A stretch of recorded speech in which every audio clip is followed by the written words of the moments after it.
September 1964, Sarmaji bertolak ke Tiongkok untuk melanjutkan pendidikan.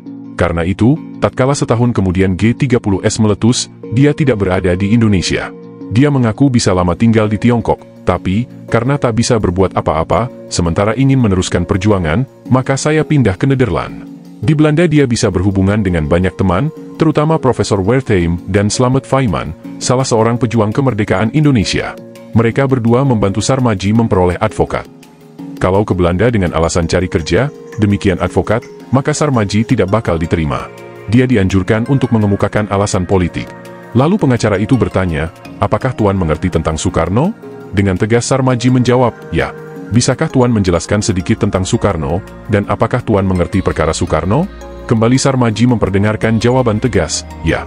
Pengacara mengatakan, Soekarno dimusuhi pemerintah Belanda. Tapi Sarmaji tidak memberi kesempatan pengacara untuk melanjutkan ucapannya, waktu saya berangkat pun harus belajar 7 bahan pokok indoktrinasi, disingkat TUBAPI yang sampai sekarang tetap saya simpan. Atas penegasan ini, advokat bertanya, apakah Tuan pengikut Soekarno? Sarmaji menjadi berapi-api, saya jawab tegas, ya. Waktu itu untuk pertama kalinya, dia mendengar kata Belanda aanhanger yang artinya pengikut. Ketika tak lama kemudian harus menghadap Justiti, kehakiman Belanda, dia diminta menceritakan pengalamannya sejak kecil sampai tiba di Belanda. Riwayat hidupnya diterima, dan kehakiman menyatakan Sarmaji bisa tinggal di Nederland selamanya, asal dia bekerja. Ia juga diminta datang ke kantor polisi orang asing, Vreemdelingenpolitie, dan menunjukkan paspor. Waktu itu, paspor Sarmaji sesungguhnya sudah tidak berlaku lagi, karena dicabut oleh pemerintah Orde Baru. Yang mencabut bernama Kolonel Slamet, Sarmaji masih ingat benar nama oknumnya. Melihat paspor yang sudah kadaluarsa itu, polisi, dalam penuturan Sarmaji, berkata, paspor Tuan bisa saja tidak berlaku untuk Republik Indonesia, tapi berlaku untuk polisi Nederland. Setelah urusan tinggalnya beres, tugas Sarmaji berikutnya adalah mencari pekerjaan. Apa saja yang bisa saya kerjakan, tandasnya. Dia akhirnya memperoleh pekerjaan di Glashandel, yaitu perusahaan pemotongan kaca. Dari bekerja dia memperoleh penghasilan, tapi mengaku bingung, untuk apa uang ini? Lalu ia ingat pada tujuannya datang ke Belanda. Ia teringat pada keinginannya untuk meneruskan perjuangan. Maka uang itu digunakannya untuk membeli buku di berbagai toko buku antikwariat, istilah mentereng bahasa Belanda untuk menyebut toko buku loakan. Saya mengumpulkan buku, terutama buku peristiwa 30 September 1965. Dari buku itu Sarmaji berkenalan dengan banyak orang, juga para mahasiswa Indonesia. Di Belanda mereka bertanya-tanya tentang peristiwa 65. Dengan jalan ini maka pegangan hidup Sarmaji adalah mengubah kesedihan menjadi kekuatan.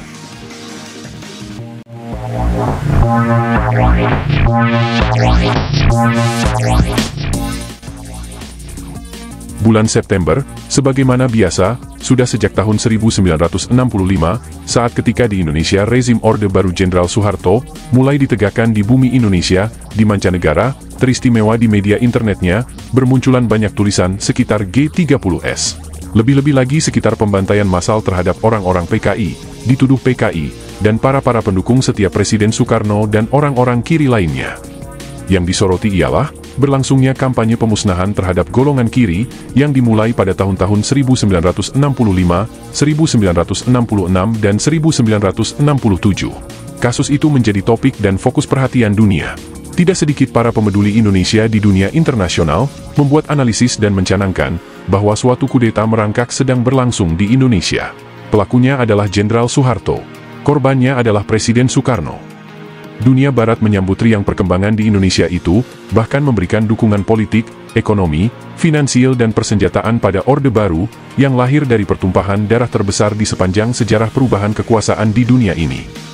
Tidak sedikit tulisan dan analisis mengungkapkan, bahwa kudeta merangkak Jenderal Soeharto tersebut adalah suatu proyek yang sudah lama dirancangkan, sesuai strategi perang dingin mereka. Dengan turun panggungnya Presiden Soeharto, sebagai salah satu hasil penting gerakan reformasi dan demokrasi, di Indonesia diberlakukan sementara hak-hak demokrasi, seperti kebebasan menyatakan pendapat dan menyiarkannya. Sejak itu terbit ratusan, bahkan ribuan tulisan, makalah dan buku, tentang G30S dan pelanggaran HAM terbesar dalam sejarah Indonesia, yang terjadi setelah Jenderal Soeharto berhasil menumpas G30S.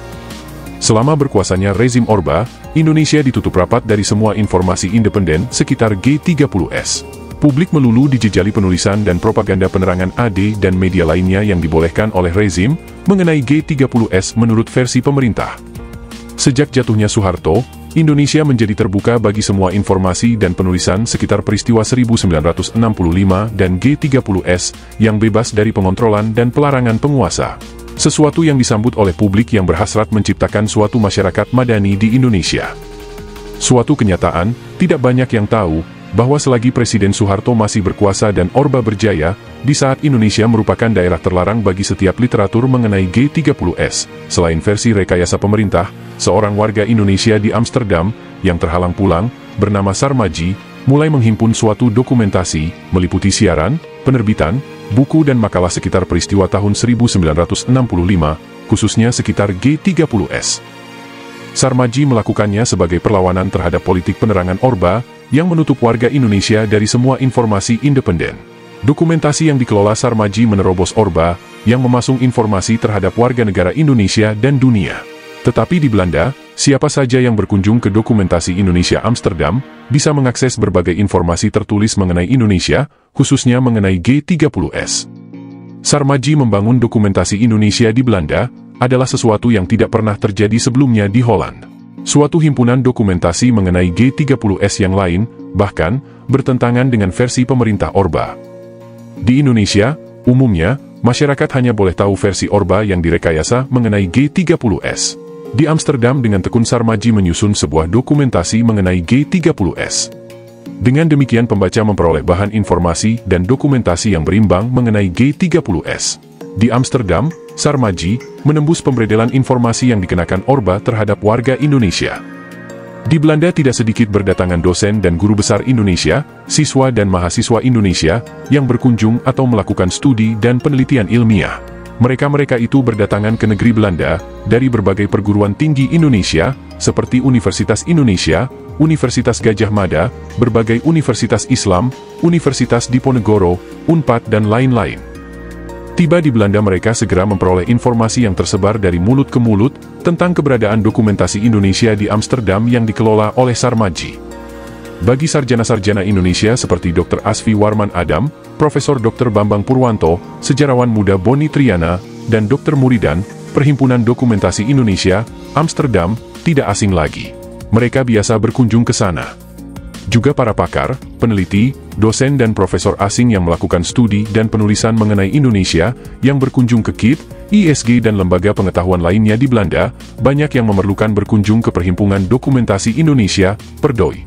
Termasuk diantaranya Dr. Kriep, Dr. Max Lane, Profesor David Hill, Profesor Dr. Michael Boden, dan Profesor Dr. Kate MC Gregor, dan lain-lain. Satu-satunya dokumentasi Indonesia di Amsterdam dengan fokus peristiwa G30S dan kelanjutannya. Kamis pekan lalu, kuperlukan benar mengunjungi Perdoi, Perhimpunan Dokumentasi Indonesia, Amsterdam. Ini adalah kunjungan yang kesekian kalinya. Nama lengkapnya adalah Stichting Perhimpunan Dokumentasi Indonesia, alamat, Naaldwijstraat 36, 1059 GH Amsterdam, Nederland.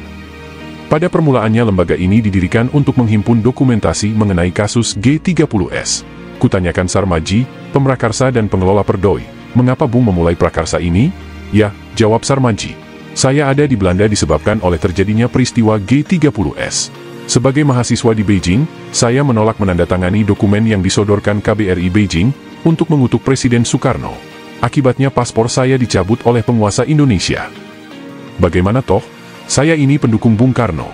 Saya Soekarnois. Ketika minta suaka di Holland, saya tegaskan bahwa saya lakukan ini karena saya Soekarnois. Jadi saya di sini, di Belanda, bukan karena saya TKI, Tenaga Kerja Indonesia. Ketika itu, saya adalah mahasiswa yang sedang studi di Perguruan Tinggi Ilmu Keguruan, Beijing. Terjadi peristiwa G30S. Kemudian Soeharto memulai kampanye pembunuhan massal terhadap warga yang tidak bersalah, terhadap PKI, dituduh PKI, dan terhadap pendukung Presiden Soekarno. Kehidupan saya berubah drastis. Rakyat amat menderita akibat persekusi Jenderal Soeharto. Saya sendiri, kehilangan segala-galanya. Menjadi stateless, kehilangan masa muda. Tentu saya merasa sedih sekali. Tetapi, saya tidak boleh menyerah. Saya harus mengubah kesedihan menjadi kekuatan. Dan sekarang ini kekuatan itu adalah buku-buku ini. Dihimpun mula-mula dengan fokus peristiwa G30S. Kemudian dengan sumbangan sahabat dan kenalan, baik yang di luar negeri maupun dari Indonesia, sudah berkembang menjadi dokumentasi berjumlah kurang lebih 3.000 buah, meliputi masalah lainnya menyangkut Indonesia. Sejarah, ekonomi, politik dan kebudayaan. Bisa memberikan informasi yang diperlukan oleh generasi muda kita, yang melakukan studi dan penelitian mengenai perjuangan rakyat Indonesia untuk keadilan dan kebenaran, adalah sumbangan kecil yang dapat saya berikan. Dapat berbuat demikian saya merasa lega, puas dan nyaman. Bung Sarmadji telah menghimpun cukup banyak bahan informasi mengenai G30S, kataku. Saya ingin bertanya kepada Bung, siapa dalam G30S? Demikian pertanyaan yang kuajukan kepada Sarmadji hari itu. Dia menjawab dengan mantap dan pasti, saya setuju dengan kesimpulan yang dibuat oleh mantan Panglima AU RI, Marsikal Udara Omar Dhani. Dalam G30S adalah Amerika Serikat. CIA, operasi militer G30S, menurut Sarmadji adalah suatu aksi yang dirancang untuk berakhir dengan kegagalan. CIA Amerika merancangkannya sebagai jebakan untuk menggulingkan Presiden Soekarno. Dan untuk menggulingkan Presiden Soekarno, mereka harus menghancurkan PKI. PKI dalam hal ini terprovokasi dan terjebak. CIA melakukannya antara lain melalui orang dalamnya, Syam Kamaruzzaman. Sedangkan Jenderal Soeharto adalah pion Amerika, yang secara lihai menarik keuntungan paling besar dari peristiwa G30S, penggulingan Presiden Soekarno dan penghancuran PKI. Namun sasaran utama AS adalah kekayaan bumi dan laut Indonesia. Mereka sejak lama bermaksud untuk menggeser Belanda dan Inggris dari Indonesia, dan mengusainya untuk kepentingannya sendiri. Untuk itulah AS menggulingkan Presiden Soekarno dan menghancurkan PKI, dan kekuatan demokratis lainnya di Indonesia. Demikian Sarmadji.